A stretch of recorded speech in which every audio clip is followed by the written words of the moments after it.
आप सभी का स्वागत है इस वीडियो में। आज मैं बात करने जा रहा हूँ इनकम और एक्सपेंस को मैनेज करने के लिए एक ऐसा पोर्टफोलियो बिल्ड करने का जो अगर आप अपने लाइफ में हमेशा एक हैबिट में लेके चल रहे हैं तो आपका एक्सपेंस को इस टाइप से मैनेज करेगा कि 500 का 50,000 का 1 लाख तक बच सकता है। यूजुअली हम जब जॉब करना स्टार्ट करते हैं तो ये सब चीज सोचते नहीं है। कुछ सालों बाद हमें ध्यान आता है कि हमें अपने पैसा को इन्वेस्ट भी करना चाहिए, लेकिन कैसे करना चाहिए, कितना करना चाहिए, होता यही है कि जॉब करते करते बहुत दिन बीत जाता है और हमें पता भी नहीं चलता है कि हम कितना कमा रहे हैं, कितना खर्च हो रहा है, कितना बच रहा है, कितना पैसा कहाँ जा रहा है, क्योंकि हम लोग किसी भी चीज को मैनेज नहीं करते हैं। इस चीज को मैनेज करने के लिए आपको दिन में सिर्फ और सिर्फ 1 मिनट देना है, और वो भी आप चाहे तो कभी कभी 2 या 3 दिन में एक बार इसको खोल के अपडेट कर सकते हैं। लेकिन ये इतना सिंपल होके भी इतना सोफिस्टिकेटेड पोर्टफोलियो मैंने डिजाइन किया है जिसको अगर आप एक बार अपने लाइफ में इम्प्लीमेंट कर लिए तो आपका एक एक रुपया का हिसाब आप अपना साल के अंत में चेक कर सकते हैं। इसका ये मतलब नहीं है कि आप अपना लाइफ कंजूसी से जिएंगे। इसका ये मतलब है कि आप अपना एक एक एक्सपेंडिचर को ट्रैक कर सकते हैं। और अगर आपको अभी भी लगता है कि 500 से 50,000 रुपया नहीं बच सकता है, या नहीं सेव हो सकता है, या नहीं इन्वेस्ट हो सकता है, तो आप वीडियो बंद कर सकते हैं। और जिनको शक है कि ऐसा हो भी सकता है वो वीडियो को आखिर तक देखें। तो जैसा कि आप देख रहे हैं, मैंने एक एक्सेल शीट डिजाइन किया जिसका नाम है सैंपल एक्सपेंस मैनेजमेंट पोर्टफोलियो। और इस शीट में कॉलम ए से लेके कॉलम क्यू तक और आपको रो 1 से लेके रो 34 तक सिर्फ फार्मूलाज ही फार्मूलाज लगा हुआ है।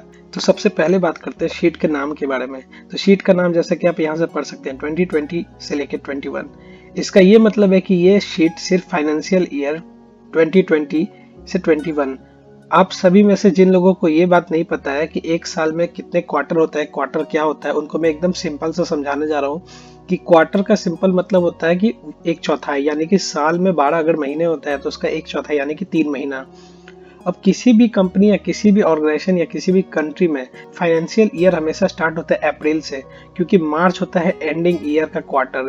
तो इसका ये मतलब होता है कि अप्रैल, मई और जून क्वार्टर 1 होता है, वैसे ही जुलाई अगस्त सितंबर क्वार्टर 2 होता है, वैसे ही अक्टूबर नवंबर दिसंबर क्वार्टर 3 होता है, वैसे ही जनवरी फरवरी मार्च क्वार्टर 4 होता है। तो मैं इसको इसलिए क्वार्टर में डिवाइड किया हूँ, ईयरली यानी कि जनवरी से लेकर दिसंबर तक नहीं किया हूँ, क्योंकि आप अपना एक्सपेंस प्लानिंग और आप अगर किसी ऑर्गेनाइजेशन में काम भी करते हैं तो आपको सैलरी हाइक भी उसी हिसाब से मिलता है, यानी कि आपका 4th क्वार्टर के बाद। तो आप उसको इजीली ट्रैक कर सकते हैं। और अगर आपका सैलरी इंक्रीज हो रहा है, या अगर आप जॉब स्विच करके अपना पैसा बढ़ा रहे हैं, या अगर आप अपना पर्सनल बिजनेस स्टार्ट किए, तो आप एक एक रुपये को ट्रैक कर सकते हैं। तो अभी तक हमने ये देख लिया कि शीट का नाम है 2020 से लेके 21, और पहला रो में आप देख सकते हैं फाइनेंशियल प्लानिंग 2020 से लेके 21। अब हम बात करने जा रहे हैं इसमें हमें अपने तरफ से इनपुट क्या करना है। तो let's go to column Q. Column Q में जैसी है तो हमने देखा 1 2 3 4 5 6, ये 6 रोज ब्लू में करके रखा हूँ, और इस सब रो में कुछ एरोज दिया हुआ है। तो बात करते हैं पहले एरो के बारे में।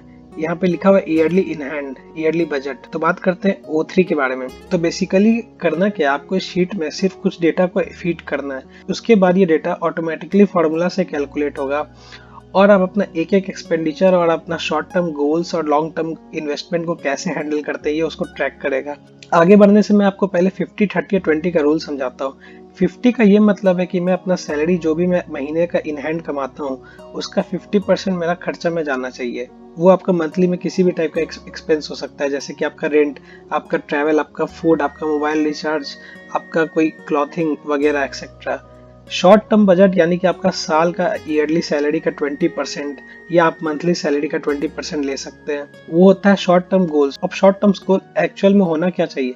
शॉर्ट टर्म गोल ऐसा होना चाहिए जो आप उस फाइनेंशियल ईयर में अचीव करना चाहते हैं। हो सके वो वैकेशन ट्रिप भी हो सकता है, हो सके वो कोई गाड़ी हो सकता है, हो सके वो कोई घड़ी होता है, हो सके वो कोई ऐसा सामान हो सकता है जिसको आप पाना, या हो सकता है बहुत सारे सामान का cumulative amount. Just for example, अगर आपका शॉर्ट टर्म बजट 20% सैलरी का 1 लाख होता है, तो आप उस 1 लाख को उस फाइनेंशियल ईयर में कैसे स्पेंड करें जिससे आपको लोड नहीं लगे कि हाँ ये पैसा मेरा व्यर्थ जा रहा है या इसको मैंने ज्यादा खर्चा कर लिया। इसके साथ साथ आपका लॉन्ग टर्म इन्वेस्टमेंट तो होगा ही, साथ साथ आपका मंथली 50% में बहुत अच्छे तरह से मैनेज होगा। वो मैं आपको धीरे धीरे बताता हूँ कैसे। तो अगर आप मेरे माउस को फॉलो करेंगे तो आप सबसे पहला रो देख सकते हैं एंटर योर सीटीसी हेयर। तो फॉर एग्जाम्पल मैं बात करता हूँ कि अगर मेरा सालाना पैकेज यानी कि सीटीसी है 6,87,000 रुपए, तो आपने देखा कि मैंने इसे जैसे एंटर किया तो मेरा कुछ डेटा ऑटोमेटिकली आ गया। अब मैं बात करता हूँ क्या, उसके बाद आप अगला रो देखेंगे, enter your earnings from stock market. तो मैं मान के चलता हूँ कि आप स्टॉक मार्केट में इन्वेस्ट करते हैं, उसका भी फाइनेंशियल ईयर से अपना कैपिटल गेन को निकाल के यहाँ पे डाल सकते हैं। अगर आप स्टॉक मार्केट में इन्वेस्ट नहीं करते हैं तो आप इसे जीरो ले सकते हैं। तो कॉलम ओ के तीसरे रो के बारे में बात करें तो इसमें लिखा हुआ है बोनस ईयरली। तो कुछ कंपनीज अपने एम्प्लॉय को ईयरली बोनस देते हैं। बोनस फिक्स्ड नहीं होता है, बोनस यूजुअली की वेरिएबल रहता है। कभी कभी आपका एसटीवी मिलता है, कभी कभी आपका फिक्स्ड क्वार्टरली बोनस मिलता है। तो मैं बात करता हूँ जैसे कि अगर आपका ईयरली बोनस 67,000 है तो इसके हिसाब से आपका मंथली सैलरी 57,250 बनेगा। फॉर्मूलाज लगा हुआ है। तो अगले रो के अगर बारे में बात करें तो ये रो लिखा हुआ है पीएफ प्लस पेंशन। इसमें यह है कि आपका जो एम्प्लॉयर है आपका सैलरी से जितना डिडक्ट करता है उतना ही पैसा को खुद इन्वेस्ट करता है आपके एनपीएस या आपके ईपीएफ जैसे फंड में। तो अगर मान के चले आपका मंथ से 4,000 डिडक्ट होता है, आपका एम्प्लॉयर डिडक्ट करता है ईपीएफ या एनपीएस में इन्वेस्ट करने के लिए, और इसके साथ साथ 4,000 एम्प्लॉयर भी देता है, तो वो भी आपके सिटी से ही आएगा। तो मैं मान लेता हूँ कि 8,000 दोनों का टोटल होगा, उसको मैं यहाँ पे इनपुट कर देता हूँ। तो इसके हिसाब से आपका मंथली इन हैंड अब 49,250 ही बना, जो आपको सैलरी मिलेगा आपके अकाउंट में आएगा हर मंथ। अब हम बात करते हैं शॉर्ट टर्म ईयरली बजट का। तो शॉर्ट टर्म ईयरली बजट आप 20% के हिसाब से निकालेंगे तो ये हुआ आपका 1,37,400 रुपये। अब हम बात करते हैं अगले रो के बारे में जो कि है ईयरली ओपनिंग बैलेंस FY 2021।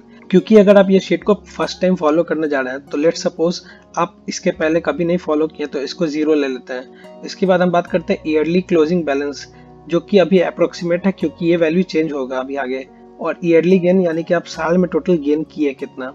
तो हम बात करें अगले रोज के बारे में तो ये है टोटल इन्वेस्टमेंट। इसमें कई प्रकार के इन्वेस्टमेंट है जैसे कि NPS, index fund, health insurance, HDFC, SIP, sovereign gold bond, sum, इनका पूरा सम। अगला कुछ रोज है जो मैं आगे चल के डिस्कस करूंगा, monthly gain, monthly loss, total monthly gain average from budget.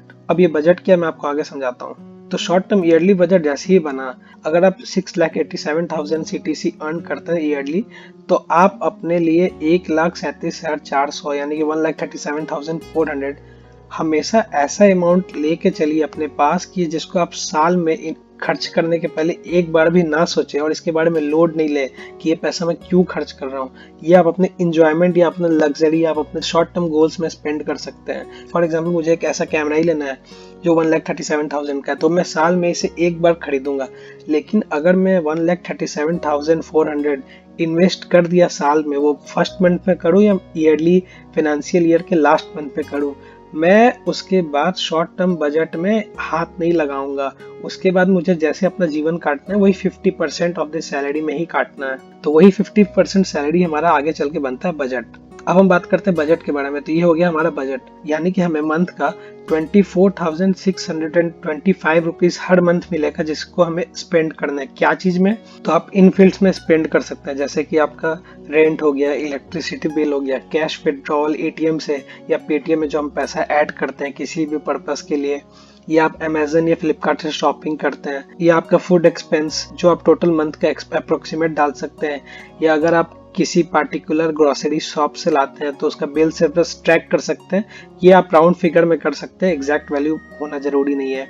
इसके बाद आता है आपका ट्रैवल या फ्यूल, या आप अपना पर्सनल व्हीकल है तो आप उसमें कितना फ्यूल लगा रहे हैं, या आप ऑफिस आते जाते हैं तो कम्यूट जिससे करते हैं उसका कितना एक्सपेंडिचर है, वो आपका ऑफिस पे करता है या नहीं करता है। फिर आता है रिलेटिव्स फ्रेंड्स, ये ऐसा फील्ड है जो आपको हर मंथ जरूरी नहीं है कि इसमें कुछ ना कुछ वैल्यू जाएगा, लेकिन किसी मंथ कुछ ज्यादा भी वैल्यू जा सकता है। तो इसको हम शॉर्ट टर्म गोल्स में नहीं डाल सकते हैं क्योंकि ये कोई गोल नहीं है, किसी मंथ ज्यादा होगा या किसी मंथ कम होगा, इसे आप मैनेज कर सकते हैं। इसके बाद आता है वाईफाई या मोबाइल का बिल। अगर आप वाईफाई रखें या अपना मोबाइल में डेटा रिचार्ज कराते हैं या किसी भी प्लान को रिचार्ज करा सकते हैं तो आप इजिली पूरे साल का ट्रैक कर सकते हैं कि उसमें कितना खर्चा हुआ। इसके बाद आता था ग्रोसरी। तो ग्रोसरी को आप फूड के साथ भी टाई अप कर सकते हैं या ग्रोसरी को और फूड को अलग भी रख सकते हैं। और इसके बाद आता है घर में और भी हजारों टाइप का चीज होता है, इसेंशियल्स, जिसको आप अलग से बिल नहीं बना सकते, अलग से नेम करना बहुत ही ज्यादा कॉम्प्लेक्स हो जाएगा, तो उसको यहाँ पे टोटल इसेंशियल्स में डालना। और उसके बाद भी ऐसा कुछ बच गया जिसको आप मेंशन नहीं करना चाहते लेकिन उसका खर्च यहाँ पे जरूर मेंशन करना चाहते हैं तो उसको हम एक्स्ट्रा या मिसलेनियस बिल में डालेंगे। तो मेरे हिसाब से मैंने उन सारे खर्चों को ट्रैक कर लिया जो कि मैं पिछले 2 साल से कर रहा हूँ। अब आपको करना कुछ नहीं, ये आपका हो गया मंथली इन हैंड सैलरी और यह हो गया आपका बजट। अब आपको करना क्या है, तो आपको जैसे कि अगर आपका रेंट है 9,000 तो आप यहाँ पे 9,000 डाल सकते हैं फीड इनपुट। आप ये 9,000 डालेंगे तो आप यहाँ पे अचानक से देखेंगे कि 9,000 लाल हो गया और कुछ प्रॉफिट दिखा रहा है 15,625, लॉस 0, डिफरेंस 40,250। इसका ये मतलब हुआ कि ये जो 9,000 रुपये हम डाले ये आपका टोटल हो गया मंथ का, यानी कि अप्रैल 20 का खर्च। अब क्योंकि बाकी फील्ड 0 है, ये यानी कि ये हो गया 9,000। अब प्रॉफिट का मतलब क्या हुआ, प्रॉफिट इसलिए मैं दिखा रहा हूँ यहाँ पे 15,625 क्योंकि आपका बजट है मंथली 24,625। अगर आप अपने बजट से कभी भी कम खर्चा करेंगे तो वो प्रॉफिट में जाएगा। और अगर मान लीजिए कि मैं यहाँ पे कोई भी फील्ड में अगर मैं 25,000 लिख देता हूँ तो आप यहाँ पे अचानक से देखेंगे क्योंकि टोटल 34,000 हो गया जो कि 24,625 से ज्यादा है, तो ये आपका मंथली लॉस हो गया 9,375। और इस मंथली प्रॉफिट और मंथली लॉस को हम ट्रैक कर लेंगे ईयरली गेन में। तो आप इसी तरह से 1 या 2 या 3-4 दिनों में कुछ ऐसे खर्चों को यहाँ पे ट्रैक कर सकते हैं या फीड कर सकते हैं जो आपको हुआ और आपको याद है अचानक से उसे आप ये करना है। आपको कुछ करना नहीं है, आपको सिर्फ Q1 से लेके Q4 तक का सिर्फ ये इनपुट फील्ड भरना है क्योंकि ये सब फॉर्मूला ऑटोमेटिकली कैलकुलेट हो रहा है। और ये जो डिफरेंस फील्ड है इसका यूज मैं आपको लास्ट में बताऊंगा। अब हम बात करते हैं नीचे इन्वेस्टमेंट के बारे में। तो इन्वेस्टमेंट एनपीएस को मैंने इधर इसलिए रखा है क्योंकि जैसे कि फॉर एग्जांपल मैं एनपीएस अलग से करता हूँ, मेरा एम्प्लॉयर मेरे लिए एनपीएस में फंड नहीं डालता है, कंट्रीब्यूट नहीं करता है, तो मैं एनपीएस मंथली कंट्रीब्यूट करता हूँ। इसके बाद आता है इंडेक्स फंड, तो मैं इंडेक्स फंड में एसआईपी करता हूँ। Just for example Aditya Birla group का निफ्टी 50 का इंडेक्स फंड है, उसमें मैं मंथली एसआईपी इन्वेस्ट करता हूँ। उसके बाद आता है हेल्थ इंश्योरेंस। अब हेल्थ इंश्योरेंस एक ऐसा चीज है जिसको इन्वेस्टमेंट में आप कभी भी ऐड नहीं कर सकते क्योंकि अगर आप एक तरह से देखें तो लाइफ का सबसे बड़ा इन्वेस्टमेंट हमारा हेल्थ ही होता है। अगर हेल्थ अच्छा रहा तो वेल्थ अपने आप आएगा, लेकिन इसे इन्वेस्टमेंट में इसलिए नहीं डाल सकते क्योंकि अगर आप किसी कंपनी को हेल्थ इंश्योरेंस के लिए पैसा पे कर रहे हैं तो अगर आप बीमार नहीं होंगे तो वो पैसा आपको वापस नहीं मिलेगा। इसलिए मैं इस फील्ड को आगे कैलकुलेशंस में यूज नहीं करूंगा, सिर्फ समेशन के लिए यूज करूंगा। और आप कई तरह का एसआईपी कर सकते हैं। जैसे फॉर एग्जांपल मैं एचडीएफसी बैंक का एसआईपी अलग से करता हूँ।